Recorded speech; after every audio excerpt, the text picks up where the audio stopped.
Resolvi fazer essa listinha aqui com alguns mangás ecchi onde temos o romance entre o protagonista e uma mulher mais velha. Eu sei que muita gente gosta desse tipo de tema. Ainda mais porque panela velha é que faz comida boa, né? Como já diria o grande sábio. Mas antes de qualquer coisa, se quiser apoiar o canal com algo além de sua inscrição, tem a área dos membros. Eu agradeço muito o seu apoio. E sem qualquer enrolação, vamos abrir essa lista com Musume de Hanakute. Essa é uma obra que já tem uma certa popularidade. Nesse caso aqui nós acompanhamos o Takumi, que é uma pessoa que tem esse gosto refinado por mulheres maduras, né? Ele tem esse gosto refinado. Basicamente ele é um universitário que tem uma relação de amizade com a Miu e a mãe dela, que é a Ayako. Geralmente você espera que o romance seja com a filha, né? Mas felizmente, nesse caso, o protagonista se declarou para a mãe da Miu, literalmente no primeiro capítulo.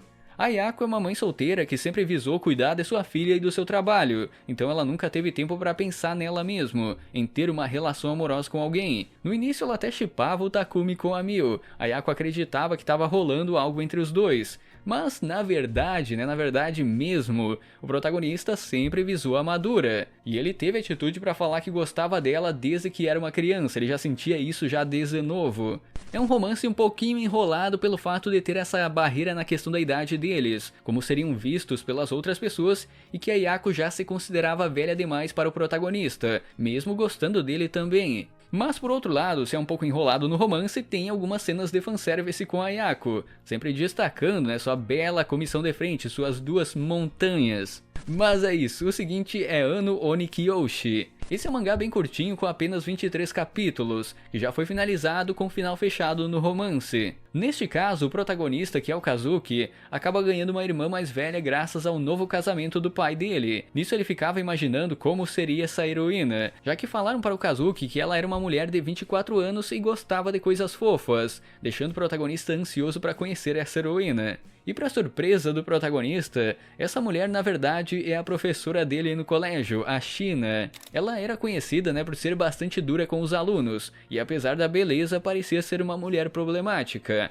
Então temos esse romance entre um aluno e uma professora demoníaca. Ela é descrita assim a princípio, mas na verdade ela é apenas uma pessoa desajeitada realmente. Ela é dura no colégio, mas fora dele, a heroína é uma pessoa que apenas quer agradar o seu irmãozinho. Durante o mangá tem várias situações ecchi entre os dois, porque a Shina quer que o protagonista veja ela como sua irmã, mas os métodos que ela usa são sempre direcionados a coisas ecchi, como por exemplo tomar banho junto. Tem essa progressão no romance deles, tem um certo ecchi pesado, tem uma boa comédia e não foge muito da interação entre o casal principal, não tem triângulo amoroso nenhum, né? É o casal principal e pronto. Particularmente eu gosto disso. O mangá realmente foca inteiramente nos dois. Chopiri Toshiwe é outro mangá já finalizado com um romance fechado. Enquanto eu tava fazendo essa lista, eu reparei que geralmente os romances que envolvem mulheres mais velhas, geralmente não duram muito. Esse no caso teve apenas 32 capítulos lançados. Mas o importante é que teve um final fechado no romance. Nessa história, o Momota Kaoru se apaixonou por uma garota que aparentemente era uma aluna do ensino médio, assim como o protagonista. Ele até acaba salvando ela de um assédio enquanto eles estavam no trem, consequentemente chamando a atenção da heroína, que agradeceu ele e também pediu o número do Kaoru. Assim eles marcaram um encontro onde a heroína queria agradecer ele pela ajuda no trem. E até aí o protagonista não sabia que ela era uma mulher mais velha, já que a Hime estava usando sempre a roupa de colegial. Até mesmo em outros encontros que eles tiveram, né, a heroína estava mantendo essa fachada de colegial. Mas isso mudou quando o Kaoru se declarou para ela, sendo que de início a heroína apenas pediu desculpas e fugiu do protagonista. Mas durante outro encontro deles, a Hime finalmente revela que na verdade ela é uma mulher de 27 anos. E aquela roupa de colegial era porque a heroína queria experimentar suas roupas antigas com uma amiga enquanto bebiam, e não deu tempo de tirar quando ela estava indo embora. Esse mangá também puxa para aquele lado dramático da diferença de idade, onde a heroína não queria ter uma relação amorosa com o protagonista por causa dessa diferença. O interessante é que o Kaoru não desistiu dela, e enfrentou esses problemas para ainda querer ser o namorado da heroína. É tipo o mangá de Musume que eu mencionei antes, o casal é fechado desde os primeiros capítulos, mas a interação deles é meio densa, tem aquela progressão enrolada, sabe? Mas é isso, temos também o mangá de Ataerareta Skill. Esse é um mangá de Isekai que é inteiramente focado no echizão de cultura, né? Inteiramente focado no fanservice. O Ishida é mandado por uma deusa para um mundo de fantasia sem nenhuma explicação.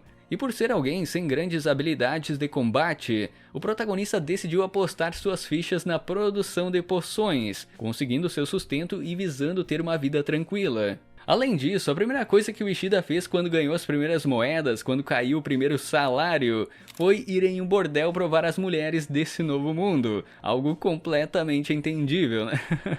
O interessante é que os homens desse mundo preferem mulheres com o pai pequeno. É basicamente o padrão de beleza pra eles, sabe? Mas não no caso do Ishida, ele é um protagonista que gosta do Zopai gigante e tem atitude pra ficar com as heroínas desse novo mundo. No geral, o mangá foca bastante no Ishida formando um harém e se deleitando com ele, não espere nada muito além disso. E não precisa mais do que isso, né? Pra quem busca harém ecchi, esse é o prato perfeito. E por fim, temos Sono Akuyaku Kizoku. Nessa obra, o protagonista é mandado para um mundo de um jogo de fantasia que ele costumava jogar, um jogo adulto. Ressaltando que era um jogo onde as personagens maduras tinham finais trágicos, já que o foco era nas heroínas mais jovens. E o protagonista odiava isso, ele queria que tivesse as rotas de romance com as mulheres maduras, mas nunca foi implementado no jogo. Nisso ele acaba morrendo no início do mangá e reencarna no corpo do vilão desse jogo, e agora ele quer mudar o destino das maduras nessa história, um objetivo totalmente nobre, totalmente. Por exemplo, na história original, o vilão, que se chama Demônio, costumava maltratar a madrasta dele, mas agora que o protagonista é o demônio, ele começou a mudar isso, tratando ela com carinho e aos poucos até mesmo desenvolvendo algo amoroso entre os dois. É um mangá bem simples, o protagonista reencarna como o vilão overpower e muda seu foco para salvar as mães desse novo mundo. E o bom também é que ele tem atitude para avançar no romance com essas maduras, isso é excelente. Ele vai acabar formando um harém com elas e não vai enrolar no romance. Dentre essas recomendações, eu acho que o meu favorito foi Sono Akuyaku. Ter essa mistura de fantasia com harém e ecchi é praticamente perfeita na minha humilde opinião. Ainda mais que nesses capítulos mais recentes, aparece uma elfa madura que, meu chapéu, é meu chapéu. É literalmente uma cavalona de muito respeito. Pra quem gosta de heroínas mais velhas, com alguns momentos de ação e vida escolar em academia de magia, pode ser uma boa. Eu pretendo algum dia trazer um vídeo mais detalhado sobre esse mangá e talvez sobre os demais dessa lista também, mas por hoje era isso. Aproveitem as maduras com moderação, inscreva-se, confira o sininho, vire membro se quiser e até uma próxima!